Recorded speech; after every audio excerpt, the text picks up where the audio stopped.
Gandang gabi. Grabe. Alam niyo guys, dati pa namin ito sinasabi pero when we performed last 2023, sa Laguna namin pinakaunang narinig yung sobrang lakas na crowd. Kaya sobrang gusto namin bumalik dito. Ano yan? Ooh. Currently guys, we're on tour. Nililibot po namin ang mundo at ang Pilipinas sa pamamagitan ng aming Stardust Concert. And pupunta po kami dito sa Santa Rosa, Laguna sa February 28, 2026. For the details, check niyo po ang aming official pages. And ayun, first of all, we'd like to thank Alden, Kuya Alden, maraming salamat po. We're very honored na part po kami na 15th anniversary niya sa industry.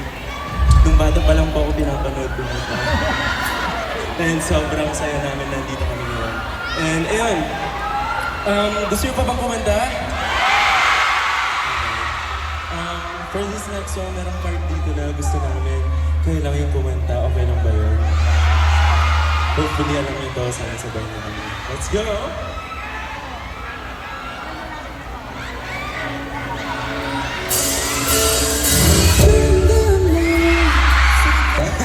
Nag-enjoy ba kayo guys?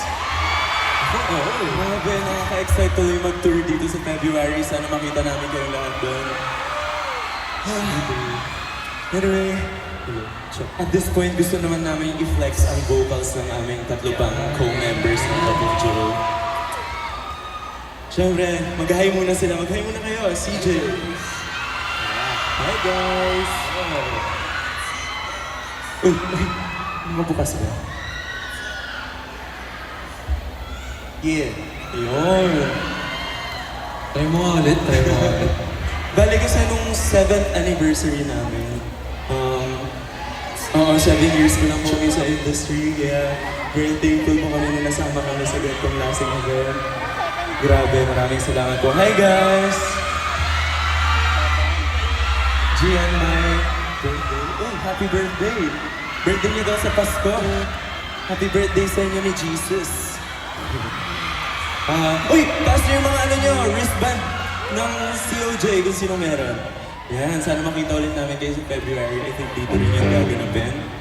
And ayun, going back, yung 7th anniversary namin, nagsulat kaming 5 ng kanta na magre-represent sa journey namin together as bandmates. And it also represents our relationship with our fans kasi maraming beses na sa career namin na kami ay tumalon sa bangin. Hindi naman literal, pero it's all about taking risks. And nakikita rin namin na ginagawa rin yun ng fans, yung kahit malayo sila dadayuin nila yung show namin or kahit anong nasat kaganda. And ayun, excited kaming kantahin po na magkakasama. Sana kung alam nyo ito, sabay nyo kami. This is Sandali.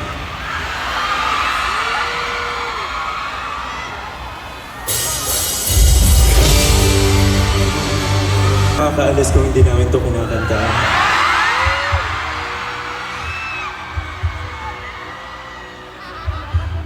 For this song, i-request namin yung audience namin na ilabas ang kanilang mga flashlights. Woo! Dahil tulad ng nasa awiting ito, isisindi natin ang ilaw at kakantahan natin ang ating mga multo ng ating mga buhay.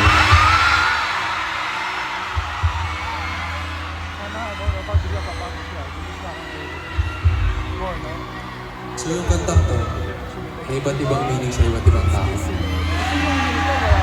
Pwedeng about sa person, pwedeng about sa career na hindi natupad, or kung may nawalang bagay sa'yo or may nawalang tao. Pero alam mo yung feeling na kahit di mo nakikita, lagi nagpaparamdam. Yun nandyan lang sa tabi mo, kahit saan ka pumunta, di mo maiwasan. Kumbaga parang it haunts you wherever you go. Kahit anong gawin mo, wala, doon lang siya talaga. Thank you for your support sa amin at sa musika namin, lalong-lalo na sa kantang to. Dahil sa inyo, this song has become the song of the year. And hindi namin ito magagawa kung wala kayo. So kung meron kayong mga multo na ayaw kayong pakawalan, isigaw nyo lahat kasama kami. We love you so much. Maraming salamat po. Once again, we're Couple Joe. And sana ma-enjoy niyo po ang gabi nito. We love you.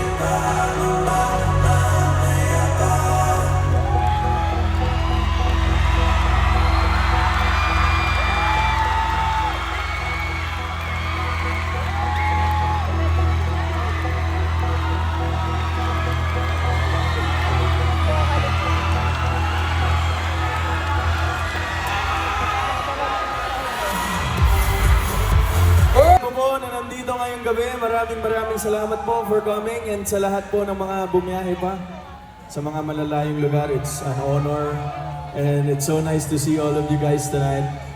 Maraming salamat po sa pagsama sa aking 15th anniversary celebration and first time ultimate fan meet. This is moving forward and moving forward to the next chapter of my life and my career po. Parang ano to, parang siyang homecoming para sa akin. Kasi alam naman po siguro ng karamihan na dito po ako lumaki sa Santa Rosa, Laguna. At syempre po, dito ako nagsimulang mangarap. And of course, sino ba naman po mag-aakala na isang probinsyanong magaya ko po, sasabak po sa hamon ng showbiz sa Maynila. 15 years, hindi ko po akalain na I'll reach this milestone. And it's been a roller coaster ride. But I'm very grateful for every challenge I faced and achievement I've accomplished throughout my journey.